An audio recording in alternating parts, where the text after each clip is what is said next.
Une autre source du bruit W, qui est de nature interne, c'est la variation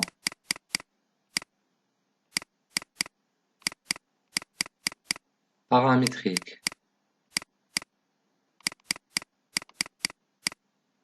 C'est quoi cette variation paramétrique? Elle est obtenue lorsque l'un des paramètres ou plusieurs paramètres du système varie. D'accord? Si par exemple ce système est écrit par la fonction de transfert oméga n carré sur as carré plus bs plus c, à titre d'exemple, si par exemple d, ici a, b, c, d sont les paramètres du système.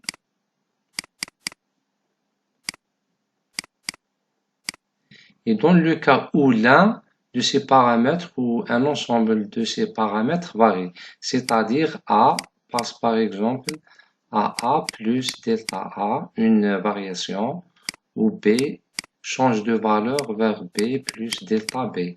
Donc ces variations paramétriques là sont considérées comme un bruit influent sur ce système. Et bien sûr, ce bruit est un bruit interne parce que c'est les paramètres du système qui ont changé. Alors, je vais récapituler ces sources de bruit pour le bruit WT, qui est le bruit d'état. Alors, on dit que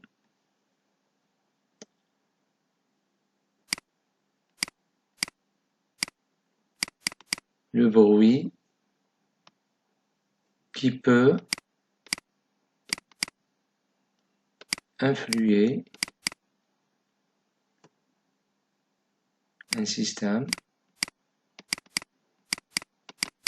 nous avons deux types. Le bruit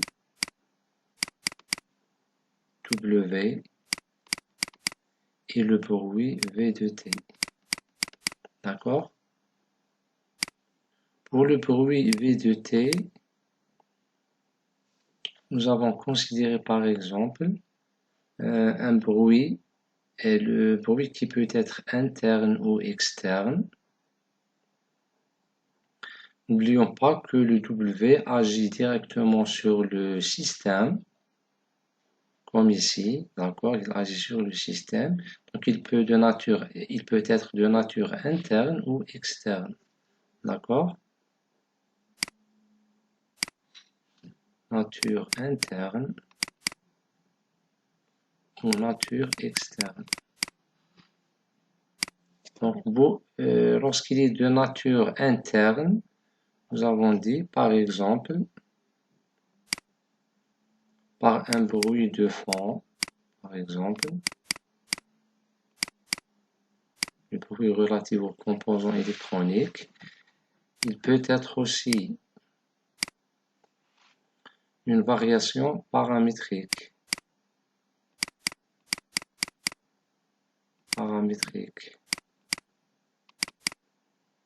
C'est-à-dire les paramètres du système peuvent changer et ce changement est considéré comme un bruit.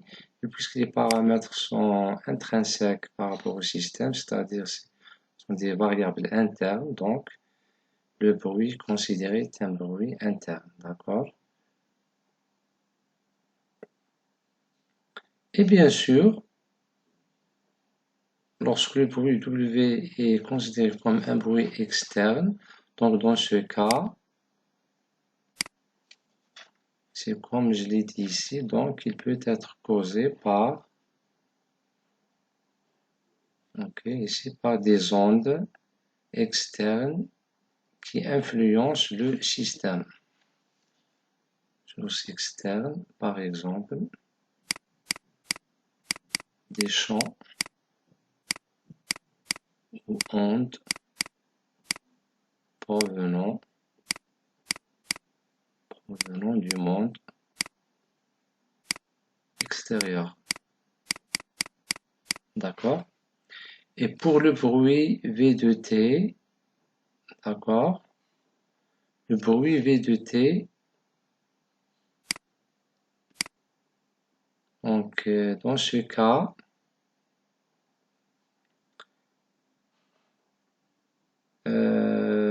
on peut considérer deux cas. D'accord? Soit il peut être soit un bruit de mesure,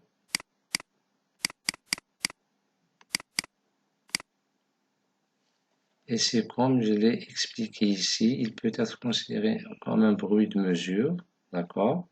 C'est-à-dire issu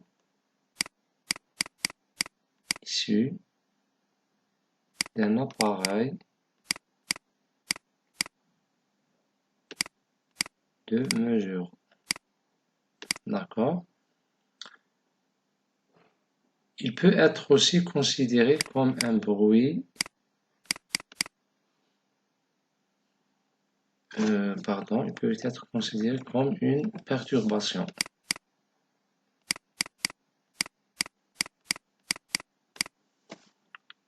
D'accord? Bon, je laisse cette classification. Je vais la classifier autrement. Un appareil de mesure. D'accord? Je laisse cette partie-là. Je vais classer le bruit autrement. D'accord? Dans le bruit de mesure, par exemple, lorsqu'on a considéré le système, nous avons dit que la sortie du système YT pour mesurer le Y, je vais utiliser un appareil de mesure et cet appareil de mesure introduit un bruit de mesure V, ce qui va nous donner une mesure Z de T. D'accord? Nous avons dit que Z de T est une mesure de la sortie Y de T, c'est-à-dire Z égale à Y plus V. D'accord? Le V est un bruit de mesure. Celui-là équivalent à quoi? Il est équivalent à considérer ici, parce que j'ai dit que c'est un appareil de mesure, c'est équivalent à considérer ici cet appareil de mesure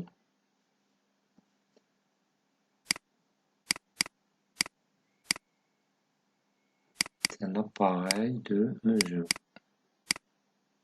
D'accord? Cet appareil de mesure va mesurer la sortie Y. Après mesure, il va nous délivrer un Z. Donc Z est la mesure de Y. Et bien sûr, cet appareil, elle introduit une erreur ou un bruit de mesure parce que le ZT ne va pas être exactement égal à Y. D'accord? Il va être Y plus une certaine erreur de mesure.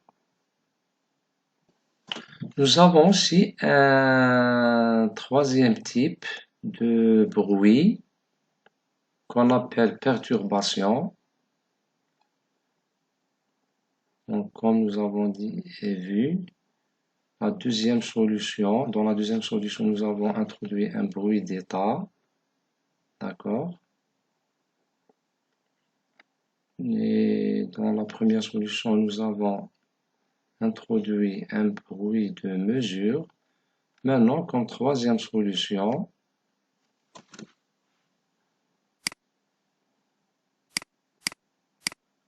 Troisième solution, c'est-à-dire c'est la solution de représentation des bruits. Donc, je vais vous montrer comment présenter une perturbation en sortie. Donc, c'est le bruit relatif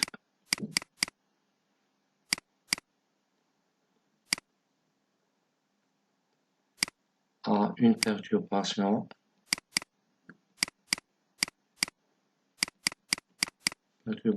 en sortie. D'accord? Alors, si vous avez un système, d'accord, ce système peut, par exemple, la sortie c'est Y de t. Maintenant, je vais présenter en sortie une perturbation, mais c'est pas la perturbation, c'est pas le bruit de mesure, mais c'est une perturbation que je vais dénoter par D, D de t. C'est un signal de perturbation. Maintenant, je vais ajouter aussi un instrument de mesure. Donc, l'instrument de mesure va introduire le bruit de mesure. D'accord? Comme je suis en train de le faire ici. V. D'accord? Donc, V, c'est le bruit de mesure. Et le T est une perturbation. Vous voyez la différence? Maintenant, après mesure, je vais obtenir le signal Z de T. D'accord? Et bien sûr, ici, nous avons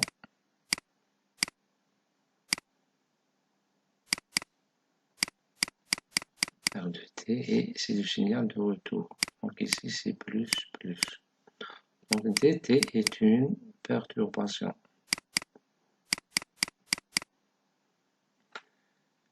qui peut être bien sûr déterministe ou aléatoire. C'est une perturbation de sortie. D'accord? Et V de T, c'est le bruit de mesure. La différence entre D et V, le bruit V est obtenu lorsqu'on utilise un instrument de mesure. C'est le bruit introduit par la mesure. D'accord? C'est pour cette raison il est appelé bruit de mesure. Mais D de T est une perturbation qui peut influer la sortie du système. C'est un bruit additif. Donc, prenez par exemple le cas d'un moteur, c'est-à-dire si le système est un moteur, d'accord? Donc,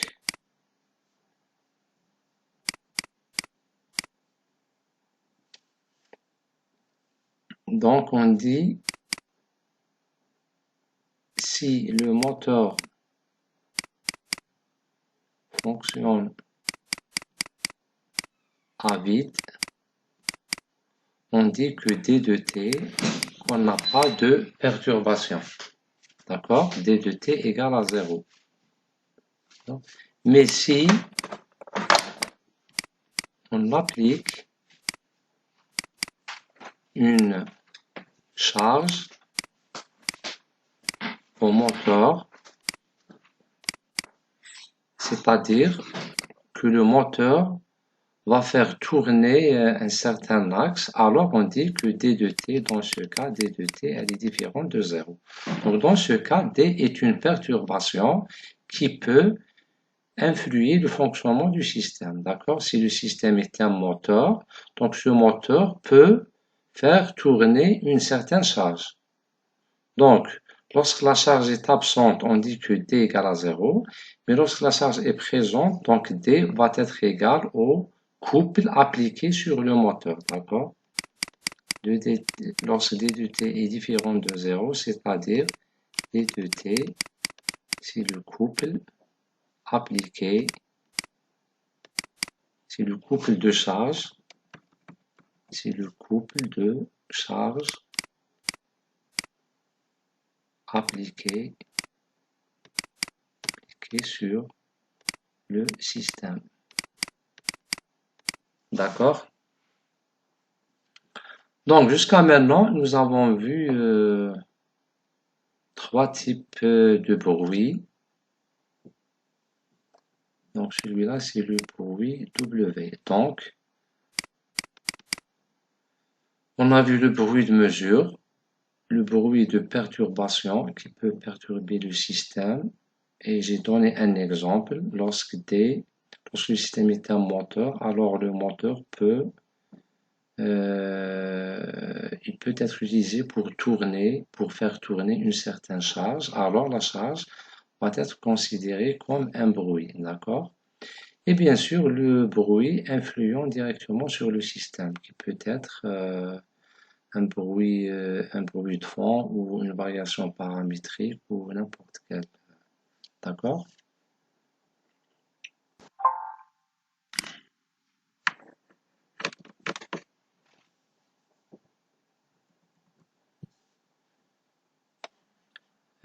Et c'est pratiquement toutes les configurations possibles qu'on peut trouver pour représenter les bruits dans un système dynamique. D'accord?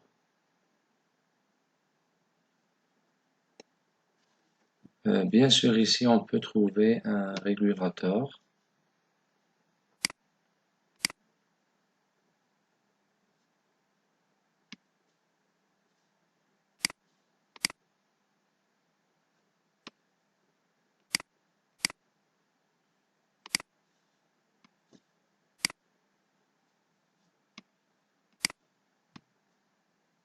De la manière suivante.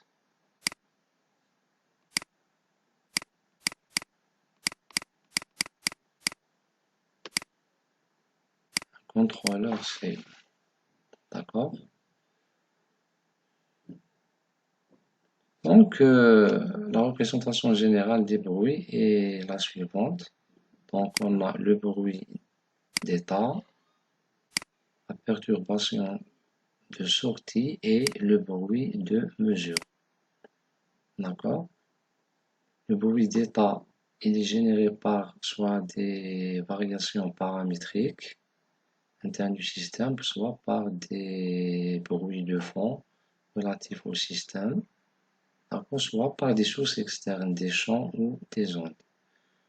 La perturbation, elle influe directement la sortie du système, d'accord, comme par exemple le couple de charge appliqué sur un moteur, et enfin le bruit de mesure V qui peut être généré par l'opération de mesure en utilisant un certain instrument ou un capteur.